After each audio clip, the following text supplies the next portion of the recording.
En la figura 9.3D se aprecia lo que es una tomografía de tórax sin contraste en la ventana pulmonar, donde se puede notar una total normalidad. La expansión del pulmón se ve adecuada, hay una buena correlación entre el calibre de los vasos sanguíneos pulmonares y la vía aérea pulmonar, y asimismo una buena densidad del mismo parénquima. También se ve una ausencia de alguna patología pulmonar o extrapulmonar de la imagen. En la figura 9.4D, al igual que en la 9.3D, se ve una total normalidad, pero en una radiografía posterior anterior de tórax, donde los reparos anatómicos se ven adecuados y no se ve alguna patología existente.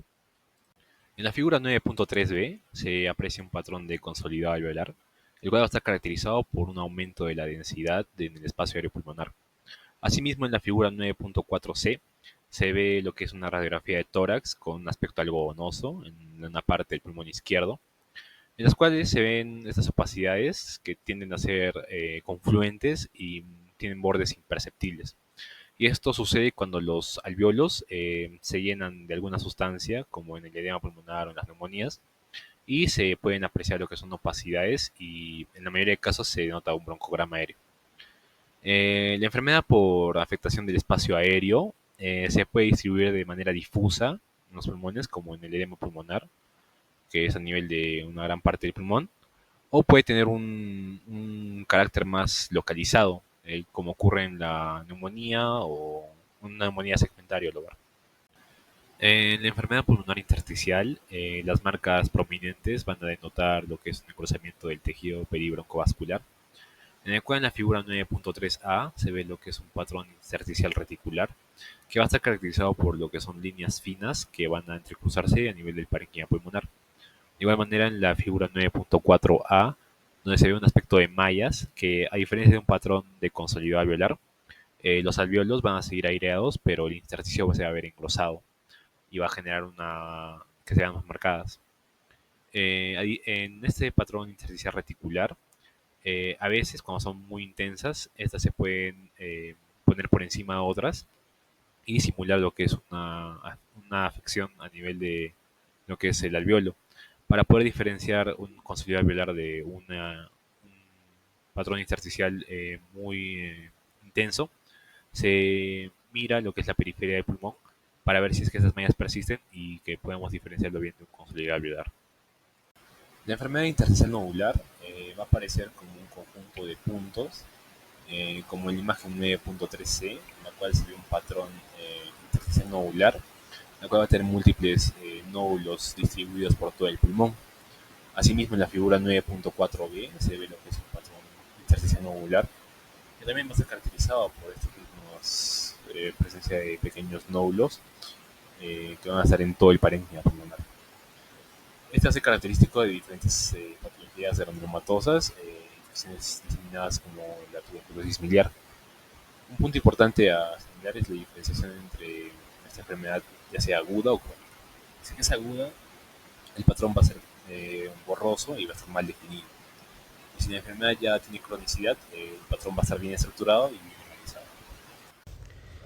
En las figuras 9.5a y 9.6a se pueden observar pulmones con el intersticio prominente y alvéolos aireados.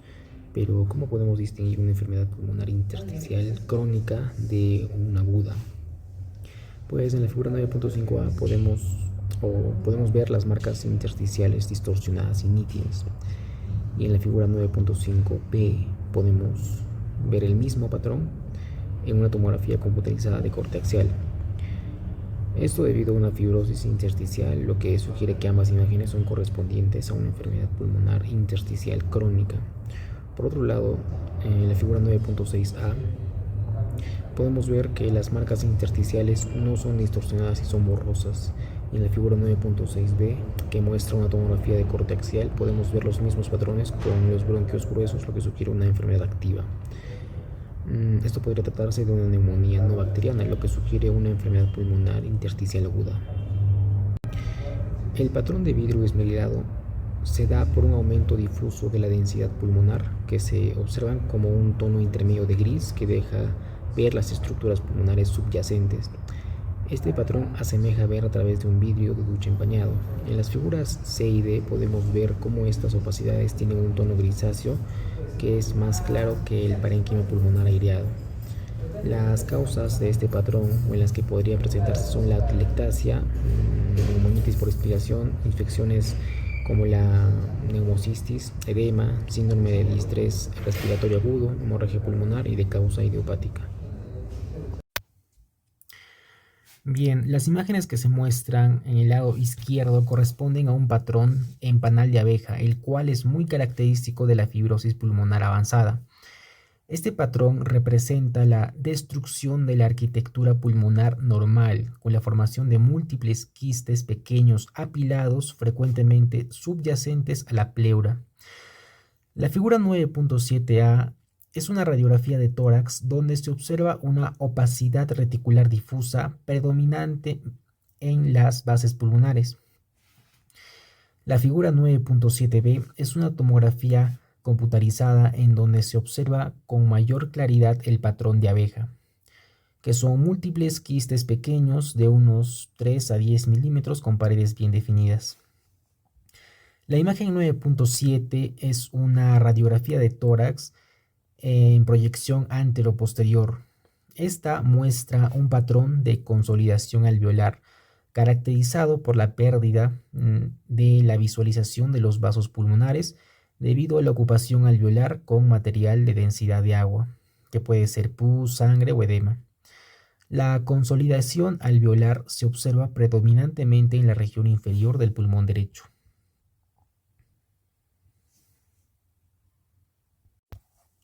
La enfermedad pulmonar intersticial reticular se caracteriza por el engrosamiento de los tabiques interlobulares y de los haces broncovasculares, generando un patrón lineal o en forma de encaje en estudios de imagen. Este patrón puede ser liso o irregular y es causado por diversas condiciones como edema pulmonar, tumor linfagítico, sarcoidosis y fibrosis. En la figura 9.3a se identifican las líneas de Kerley-B, que son líneas finas horizontales en la base pulmonar cercanas a la pleura.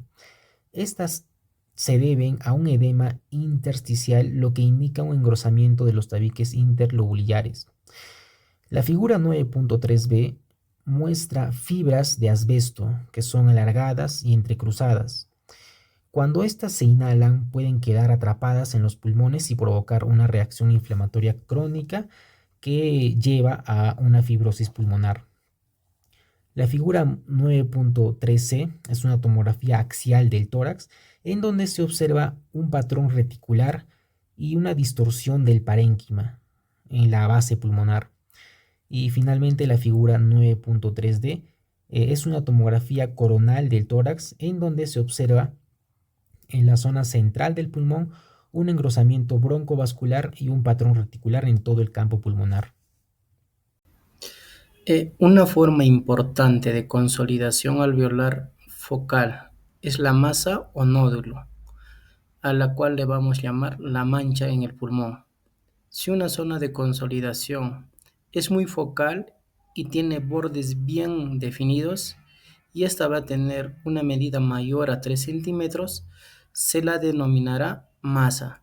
Pero si esta tiene una medida menor a 3 centímetros, se la va a denominar nódulo.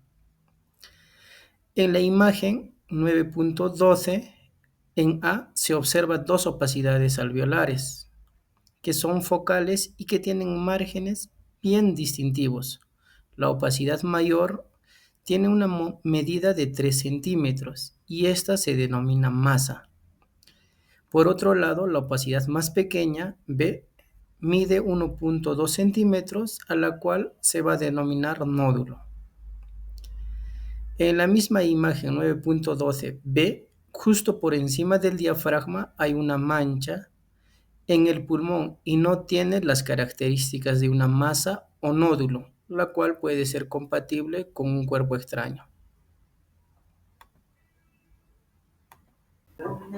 En pacientes jóvenes, la consolidación alveolar crónica, los nódulos y tanto las masas se deben con mayor frecuencia a una infección o enfermedad pulmonar inflamatoria. En cambio, en pacientes mayores a 40 años, el cáncer va a ser una preocupación muy importante en este grupo etario.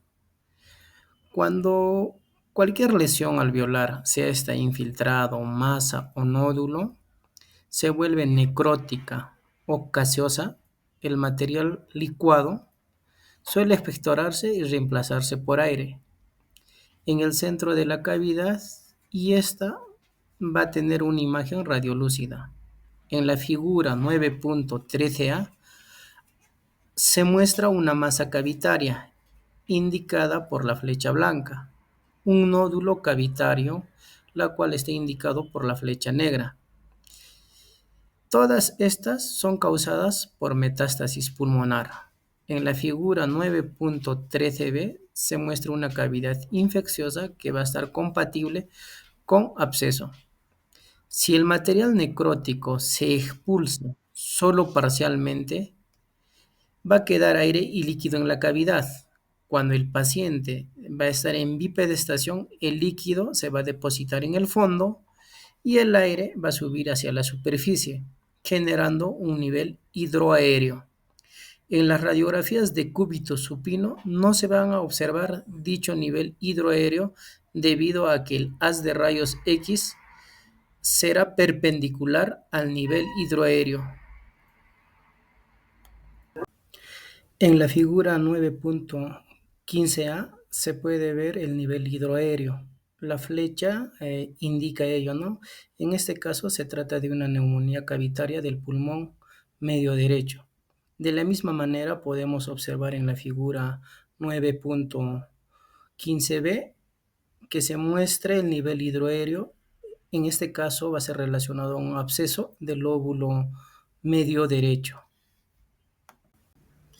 En las infecciones granulomatosas, si estas no expulsan el material gaseoso, tienden a cicatrizarse y a organizarse.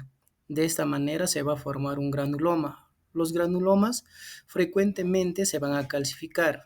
Podemos observar en la figura 9.16a que se muestra un nódulo en el pulmón medio izquierdo, que es más denso que la costilla, lo cual tiene una densidad parecida a la cálcica, ¿no? O metálica, más denso.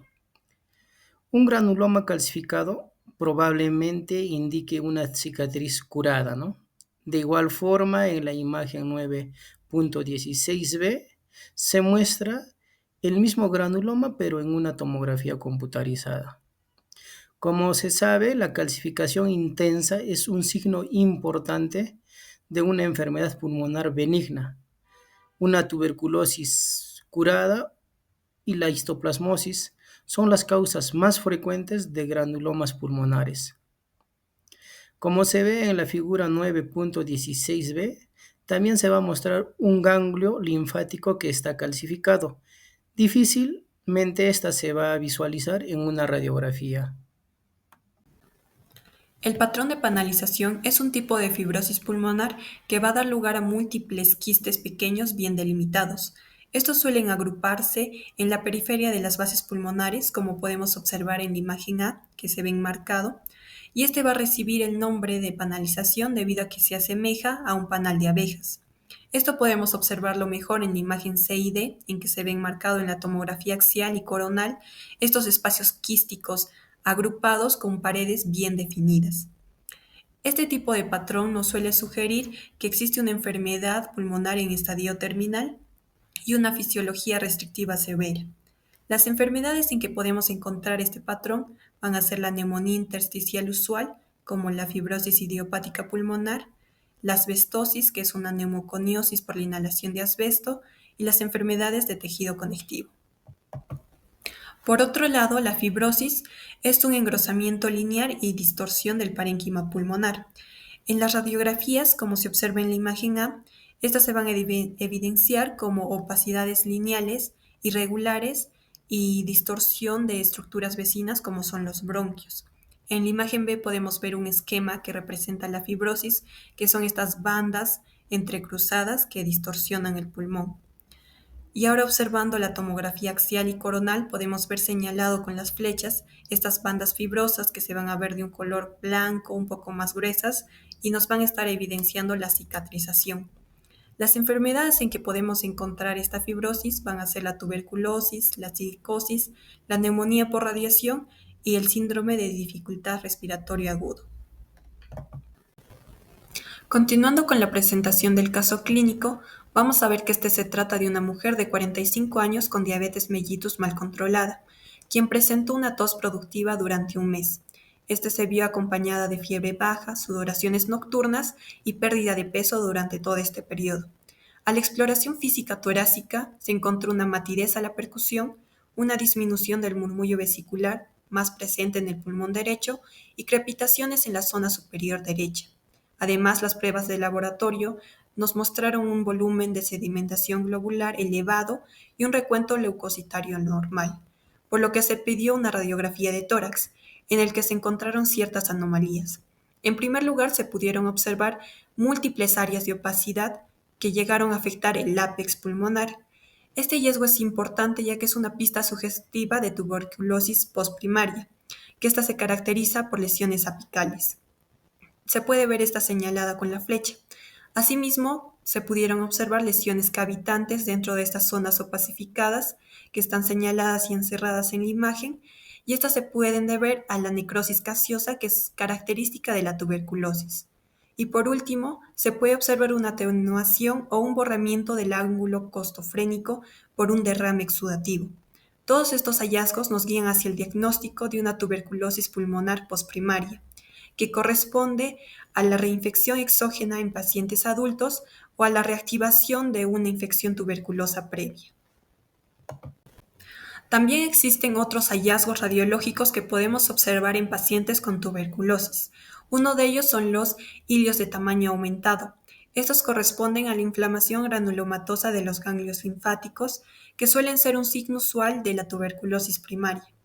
Ahora, como podemos observar en la primera imagen que corresponde a una radiografía frontal de tórax, esta muestra una opacidad en la región apical derecha y el hallazgo que acá se observa son las regiones fibrocalcificadas en esta zona apical. Podemos ver encerrado en la imagen ganglios ya calcificados en ambas zonas supraclaviculares que también están presentes en la axila derecha. Ahora en la segunda imagen, que corresponde a una tomografía axial, en una ventana pulmonar, podemos observar opacidades multifocales que estas han evolucionado hasta formar una consolidación. Además, la imagen también nos muestra un derrame pleural delgado que es característico de la tuberculosis. Otro hallazgo radiológico podemos encontrarlo en esta radiografía de tórax frontal, que son estos innumerables nódulos dispersos en ambos pulmones, y estos van a ser resultado de la diseminación hematógena de la infección. Estos son los mismos que observamos en la segunda imagen, que corresponde a la tomografía axial de tórax, y son los mismos nódulos dispersos por todo el pulmón. Estos son característicos de la tuberculosis miliar. Y viendo todos estos hallazgos, podemos concluir que las manifestaciones radiológicas son diferentes para cada tipo de tuberculosis, incluyendo la tuberculosis primaria, que tiende a afectar a los ganglios linfáticos ciliares. La tuberculosis postprimaria, que como vimos suele afectar al ápice del pulmón, y por último la tuberculosis miliar, que se caracteriza por la presencia de estos nódulos.